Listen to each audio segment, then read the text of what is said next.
Banizach Henry, former Minister of Economic Monitoring in the Office of the President, currently deployed at Operation Wealth Creation as a Director for Monitoring and Evaluation. And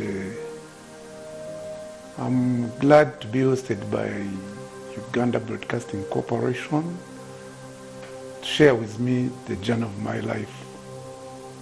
And the journey of my life, basically, as I have already introduced myself, that's the apex, where I am now as a Director of in the Operation Wealth Creation and as a former minister, immediate past Minister of Economic Monitoring in the Office of the President. But to begin with, I was born in Rwanda, current Rwanda district, Greater Kabare, Greater Kigezi. I was born specifically in a village in Muko sub-county, commonly called Muko, near Lake Bunyonyi. Lake Bunyonyi is near our neighborhood, and Bwindi and Chuya forest. So I'm in a place which is gifted by nature. I was born in a place gifted by nature. I was born 50 years back, that is 1967. I'm now of age, mature. I don't know whether I should call that prime age. And I was educated from those villages, those hills of Muko. All the primary school, I'm not an urban kid. I'm not a nursery product. I'm a pure church school and primary product. From there I went to Mutore Secondary School. From there I went to Kitovu and then other higher institutions of learning, Makerere University, and some other institutions where I got some diplomas. Basically my qualification, my profession, I'm a planner, social sector planning. I hold a master's there and a bachelor's of social sciences. Did a diploma in accountancy, diploma in environmental management. Have a training with World Bank as a microfinance expert, and some other trainings, especially when I was a member of parliament. So basically that life of mine, where I was born in Muko, but I grew up as an orphan. I lost my father at the age of 7, so I was nurtured by my mother. So I'm a son of a mother who nurtured me. My mother is my hero. May her soul rest in peace. So my fathers. So the background, when I finished my university in 1991, I had a private sector experience briefly. And the private sector, I was working with Uganda Bati. Basically, those were difficult times when the resources were scarce. I was working with Indians, so in private sector life, I have the training of Indians, which was so strict. But even before that, much as my father died in 7 years, when I was 7 years, I was still, my father was a businessman. So I started business training as childhood. So basically, much as I'm a politician, I know myself as a businessman, in and out. As the leader in politics, it is a bonus. So having worked for Uganda Bati, I joined the politics in 2001, basically 2000. And joining politics was more or less accidental because I started working in 1996. But when I started, immediately I started working, I started giving to society. Because I was in a Uganda Bati, an iron sheets production factory. When I saw the opportunity, I started giving back to society. Started giving them schools, iron sheets. And the people in my village could not believe that there is somebody who is so generous like that. So that's how they chose me to be a leader. And I had already initiated some other ideas. I think I was born as initiating and as a problem solver. We had a by-election in 1999. And when I went to by-election, that's when the people came for me. I had already even left private sector, joined the prisons. And I had finished my training. So basically I'm even a commissioned officer. Which background people don't know.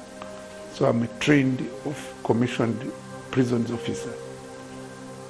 A cadet assistant of prisons. So after that, I went to politics. When I joined politics in 1999, I was so young. So the voters say, no, we can't vote this young man. This young man had not even built a house in the village. I said, this man who doesn't even have a house, this young boy. But they would say, oh, and at that time, even the current Deputy Director General of Intelligence, Colonel Katabazi, both of us had joined politics to contest with one of the called Murasani. Both of us, me and the Katabazi, were so young. But the voters would say, these small boys, much as they are young, they have very good ideas. But they could not vote us, they were just underrating us in 1999. So I said, how can these people underrate me? 99. I had some little money, some man of Chivuka, young money.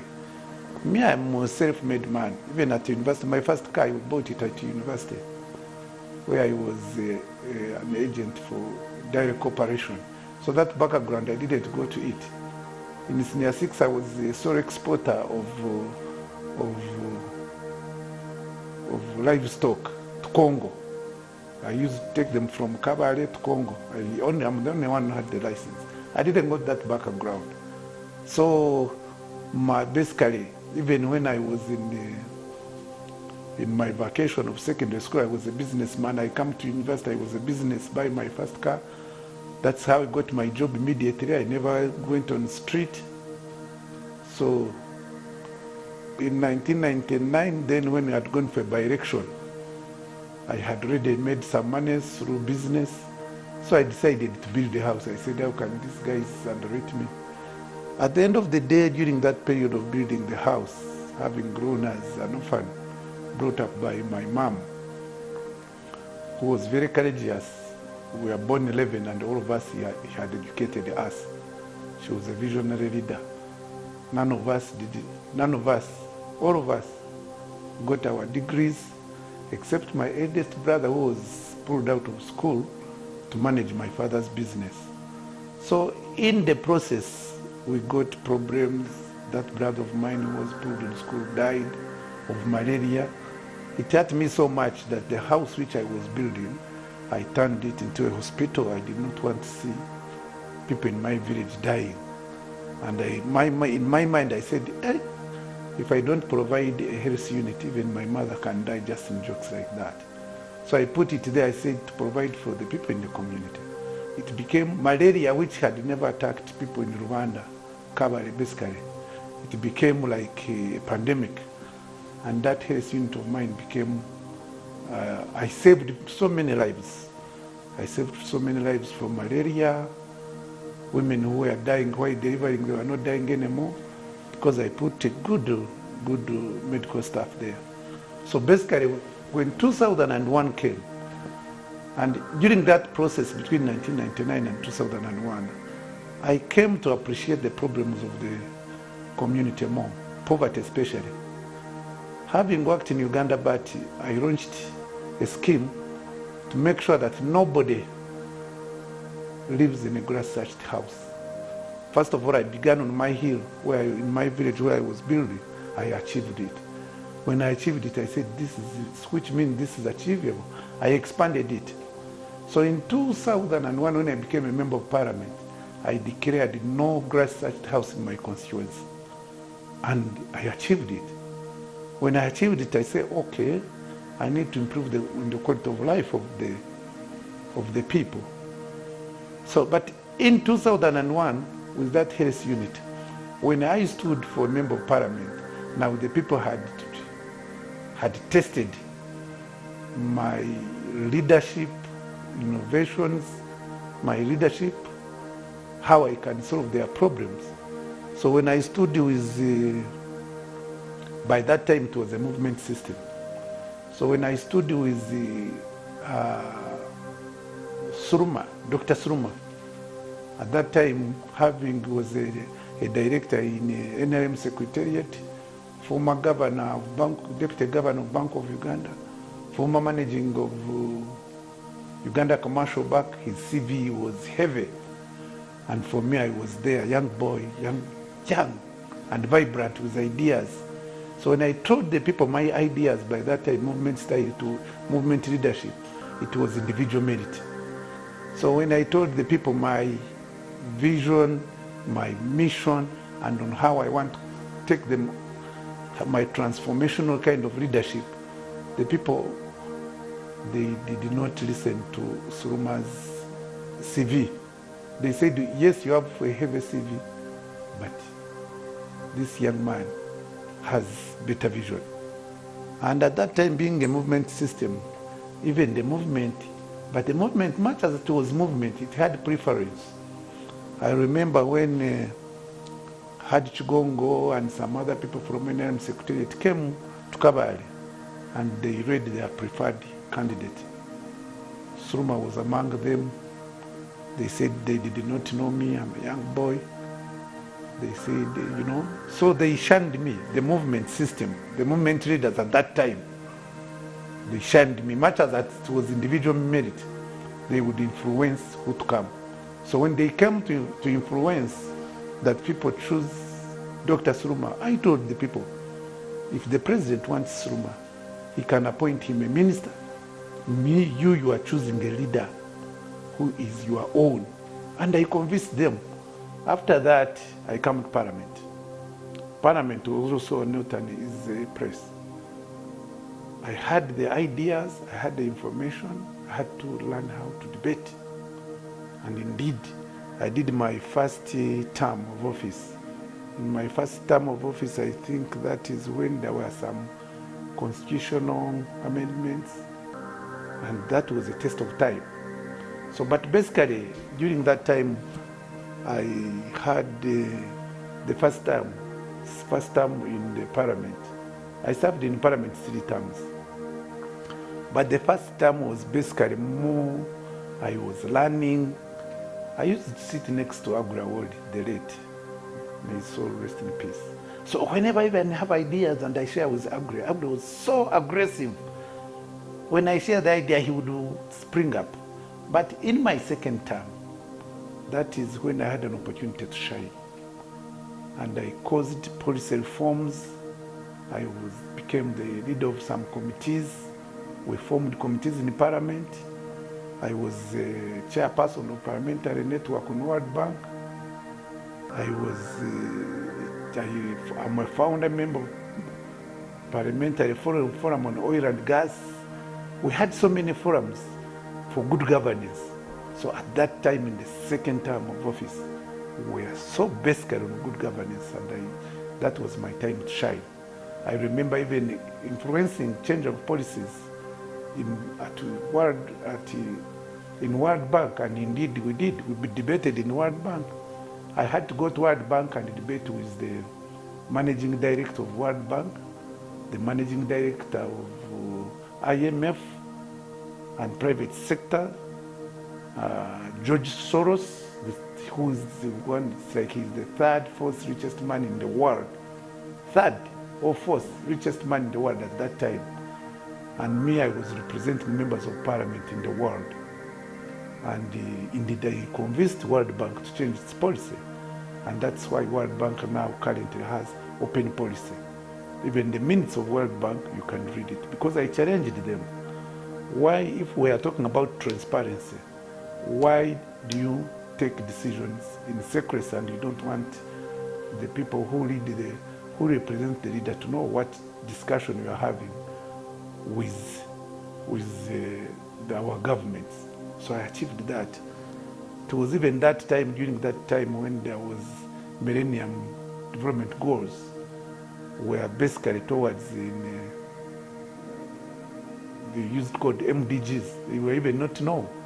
I challenged, which I initiated with, we formed the African Parliamentary Network on the MDGs. We even debated and we shaped the Sustainable Development Goals, which we are using now, as a World Development Plan. The other one, MDGs, was also the World Development Plan. 15 years, it's expired. Now we are in Sustainable Development Goals, which I formed a debate because I teamed up with members of parliament from Africa all over. So fast forward, so that is how I was. I had an opportunity to go and attend the UN, United Nations Assembly. And to join that United Nations Assembly, I did not join it as a Ugandan. I joined it as a Pan-Africanist. I was sponsored by the Nigerian government. At that time, I was even worried that the president, if he sees me within the National UN Assembly, what will he say? What is this man doing here? I was basically, even scared. So, and my dream was at one time to be in the National UN. And my dream remains at one time to address. There I was a listener and a participant as a listener, but my dream is to address the UN Assembly. So those are some of the achievements. When I became a minister, basically what I was doing as a member of parliament, I was now invited to the highest organ of policy making as a minister. Those who used to listen to me as a member of parliament could not listen to me anymore, because the debate which I was doing within parliament shifted to cabinet, and the debate in the cabinet is confidential.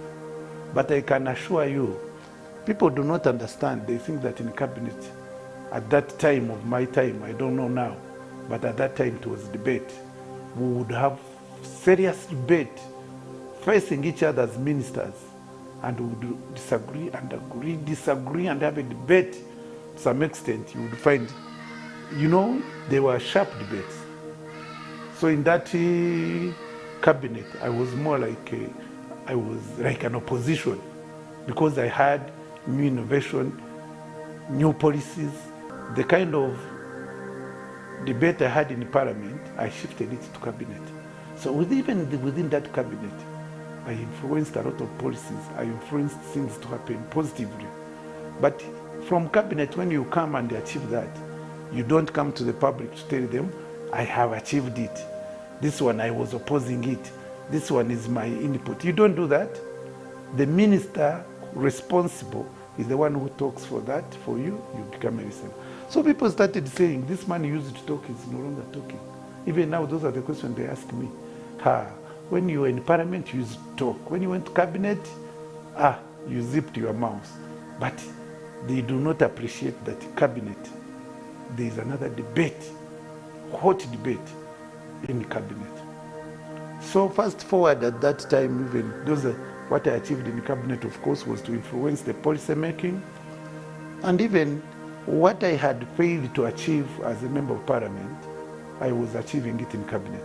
I would have one-on-one with the president. I would have a debate with the president. At the time, ministers would even think that I sit with the president to agree on some areas. Because more often, my thinking would rhyme with the president. And at the time, the president I would come when we had a debate in cabinet. And most of the members of cabinet would be on the other side. Me, I'm saying, no, that shouldn't be done like that. Now, when the president comes, he would say it should be done like that. And he would give guidance in line with what I was debating. And then cabinet ministers saw that, does this guy talk to the president? Then they would come and ask me and say, when you have agreed with the president, you tell us so that we give you support. I say, but it is my own thinking. We only think alike. And even now, I think sometimes those are the challenges we have then. The challenge would be ask, do we have the ministers who will tell the president in the face that this is the way to go? Do we have ministers who will tell the president that you are thinking, I have this alternative thinking? Or we have those who just think, he comes, receive the orders, and sing the orders. And that's the challenge we have now. Sometimes policies are made and then you wonder, who advised the president? We are having a challenge of, we are rationalizing, I don't know, rationalizing agencies and commissions. You find that the ministries are no longer in charge and their role has been taken by other organs, like this, what we call authorities. And now when you have that kind of challenge where you have the technical arm of government becomes stronger than the political arm of government, you are going to have problems. Because the political arm of government is supposed to nurture and make sure that the wishes and the people's aspirations are carried within the budget, within the policy-making organs. But if the technical people take the day, what they will do, for them they will do things which are within their interests. That's another challenge that we are having, of course. We are having challenges of poverty in this country, and that's why it was deployed in Operation Wealth Creation.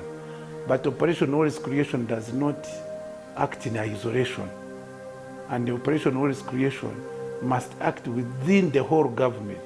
So if we are having this whole government which is not efficient and effective in delivery of services, if you are having a government which is sluggish in implementation of programs and projects, we are now thinking of parish development model. It's now 1 year. Implementation hasn't started. We borrow money from World Bank, we borrow money from multinational financiers. We indebted our country, people pay the taxes, but the implementation of the projects take long. A project which is supposed to take 3 years takes 10 years. 5 years takes 15 years. So we are losing time. And in this process of losing time, the president, at the end of the day, is working in silos. And because he's working in silos, he has created so many organs within the State House so that they help him to face the challenge of the time. So those are the challenges that we are having now.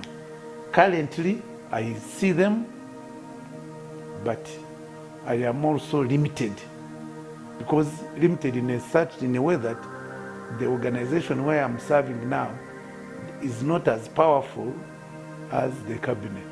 The voice of the cabinet is much more than the voice when I'm in Operation Wealth Creation. So how I wish I was at that kind of level organ, how I wish in the future, how I wish I would be elevated to be on that. Because, you know, we have a strong leader, we have a visionary leader, but time will come we shall not be having him. If the implementation of government programs and projects, we have to be in tandem with the development of revenue collection, with the good governance, that democratic values that are being restored. Even, by the way, this democratic governance, we have to make sure that it works. We have to have a system that works for us, that works for the future. We must not put our children into a chaotic, we must not hand over to them a chaotic structure, a chaotic kind of environment. Our children deserve to have a peaceful environment and live it. We must not say that we fought, you must also fight for yourselves. No, we must harness a future to them, quality of life to them that is so meaningful. So basically, thank you very much, UBC. I hope, I wish I had much more time to explain myself on this matter. because what we are talking about, it is something that we cannot have within these 30 minutes. But in a short time, I have shared the journey of my life, which has been a journey of resilience. It has not been an easy journey. It is a journey of resilience. It is a journey of being self-made, and as being self-made is all about resilience. So thank you very much. May God bless you all. And we say, for God and my country, Uganda is a country that believes and have hope. So let's have faith that all will be well.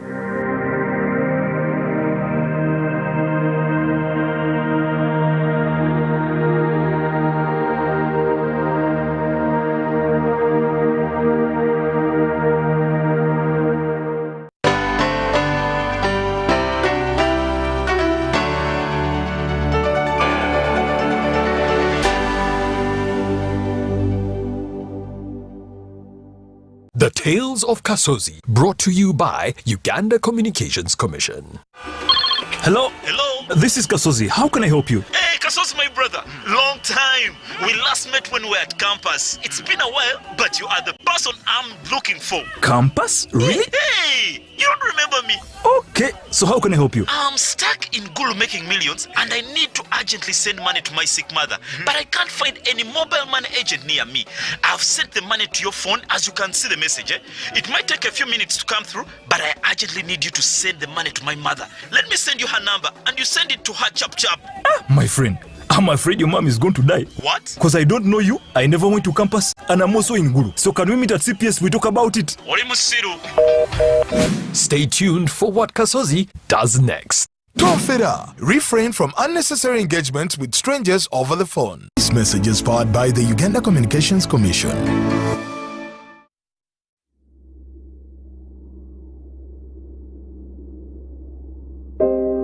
I remember the lockdown, when the streets were empty and our lives disrupted, when businesses closed and our livelihoods hung in the balance. Hospitals were full. We lost loved ones, jobs, and hope. Our children couldn't study anymore. We cannot let this happen again. We should not go back. Get fully vaccinated against COVID-19 and join the millions of Ugandans who are already vaccinated.